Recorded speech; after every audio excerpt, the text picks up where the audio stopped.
Welcome, dear all, for this new NephroTube online lecture. Today, I want to make the case that albuminuria should be treated as vital sign.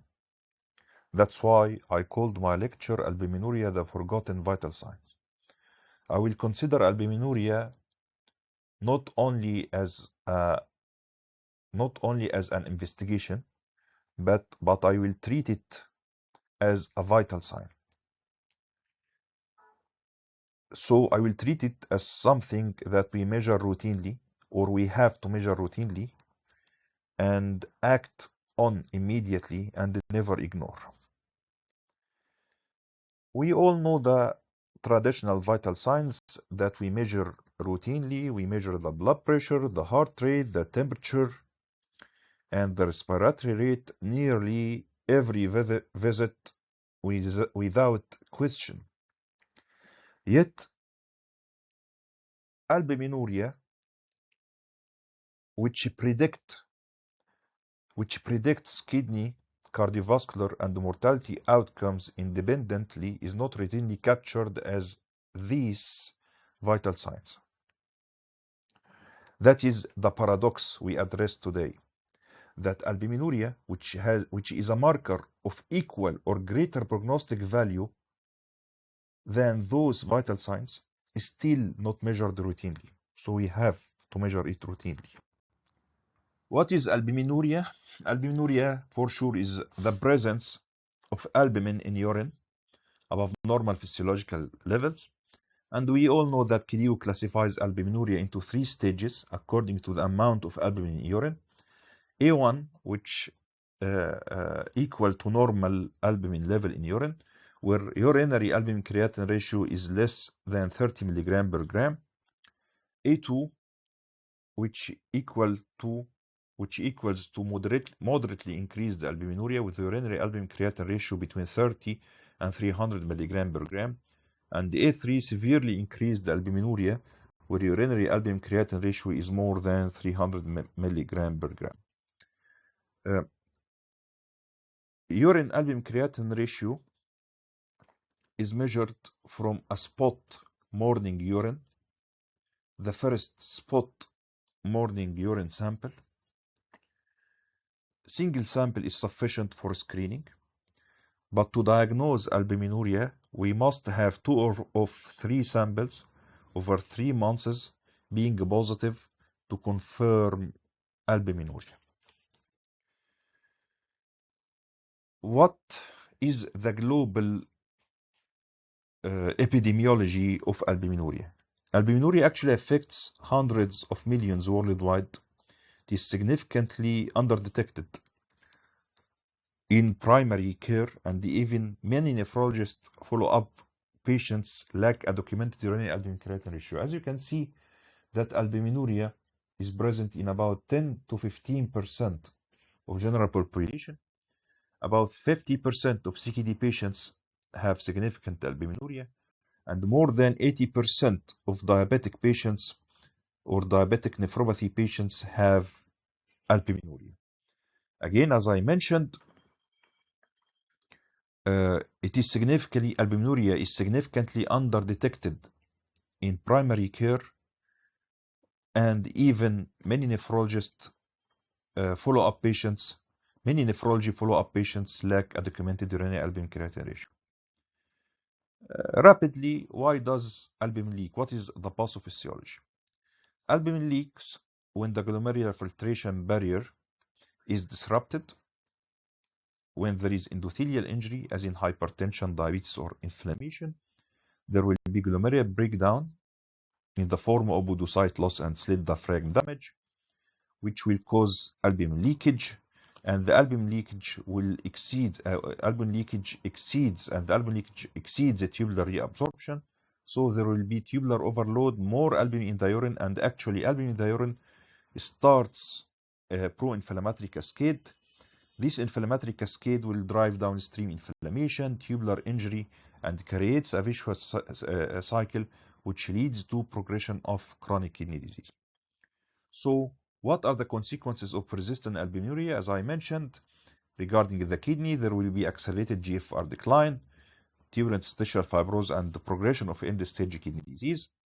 Systemic. The presence of albuminuria is an indicator of oxidative stress, inflammation, and hypertension amplification.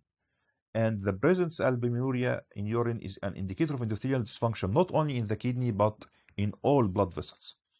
So, albuminuria is a marker of cardiovascular disease, indicating endothelial dysfunction, the presence of left ventricular hypertrophy, diastolic heart failure, and maybe increased atherosclerotic risk. And finally, albuminuria is linked to mortality, as albuminuria is considered as independent cardiovascular death predictor because of endothelial dysfunction and associated with all-cause mortality.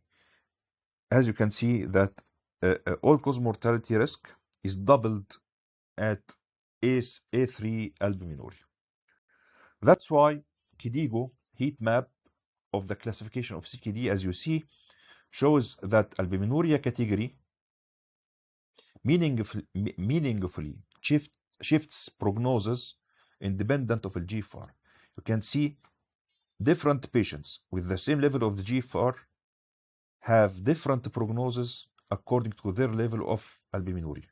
Whatever the stage of the GFR, the level of albuminuria can affect the prognosis of chronic kidney disease, with higher prognosis to end-stage kidney disease with higher level of albuminuria. This is why measuring urinary albumin-creatinine ratio is not optional.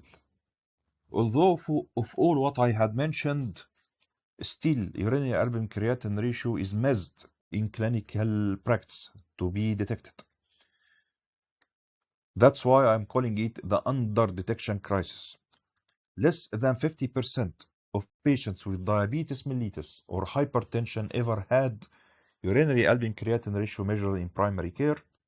Less than 40% of CKD patients have urinary albumin-creatinine ratio documented and at nephrology referral, and less than 20% of cardiac patients have urinary albumin-creatinine ratio documented at nephrology referral. This is the crisis. Despite decades of evidence, albuminuria remains under-detected. These real world data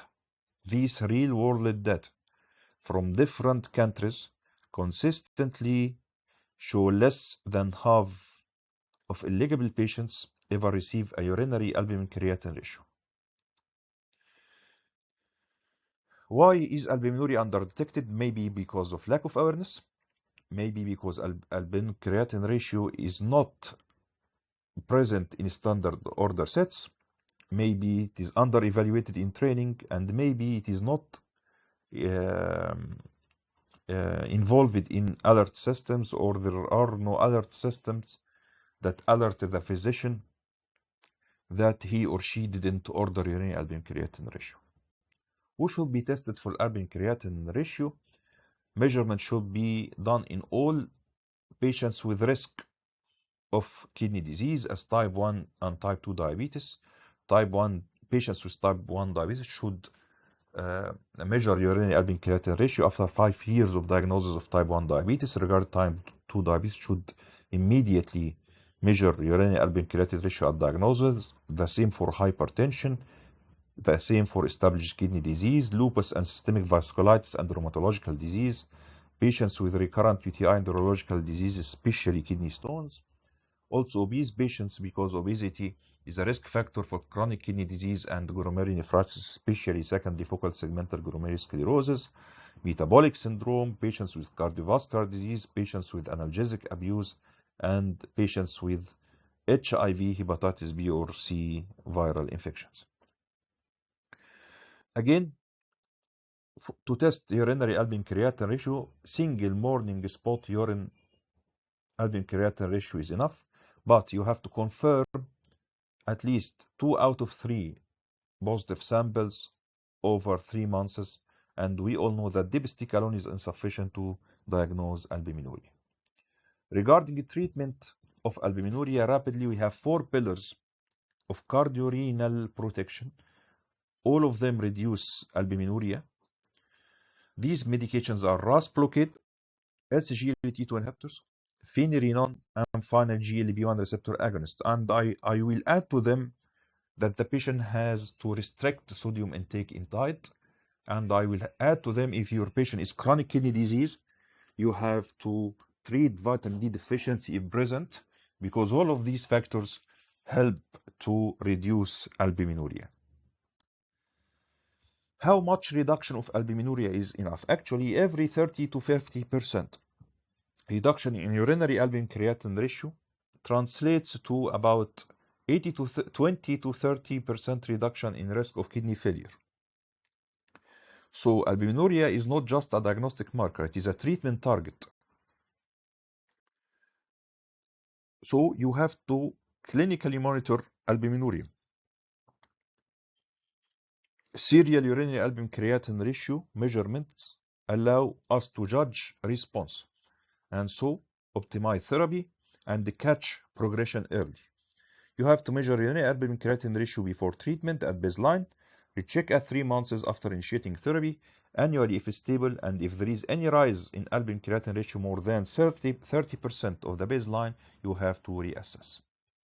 So we have to make albuminuria as a true vital sign. How to make this? First, we have to embed albuminuria in order sets, so not to be missed. Second, alert and reminder systems, automated flags for patients with high risk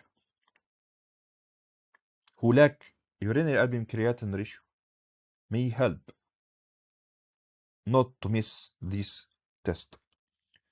Multidisciplinary adoption, primary care, cardiologists, endocrinologists, nephrologists must share ownership and discuss the importance of albumin-creatinine ratio everywhere.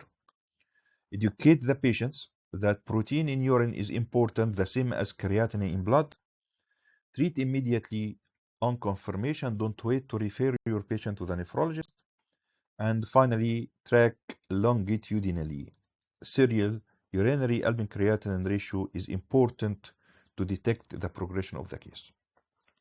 Finally, my home message is albuminuria is a powerful independent predictor of kidney and cardiovascular outcomes. Urinary albumin-creatinine ratio from a spot urine sample is simple, cheap, and actionable. No excuses not to test.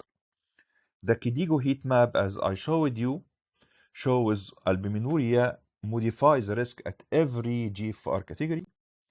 For evidence-based drug classes or reduce urinary albumin-creatinine ratio beside the salt restriction and the vitamin D deficiency management. Every 30 to 50% urinary albumin-creatinine ratio reduction cuts kidney failure by about 20 to 30%. And finally, albuminuria must become part of our vital signs. It must be measured, monitored, and acted upon. And I will finish my lecture by two statements. The first, a vital sign you don't measure is a vital sign you cannot treat. So if you didn't measure the albumin-creatinine ratio, you will not treat it, and it will be missed, and your patient will progress rapidly. Albuminuria is not a forgotten footnote. It is not just a simple information that we missed. No, albuminuria is a forgotten vital sign, and it's time to reclaim it. Thank you. I hope that you enjoyed the lecture, and see you in more lectures on NephroTube, inshallah.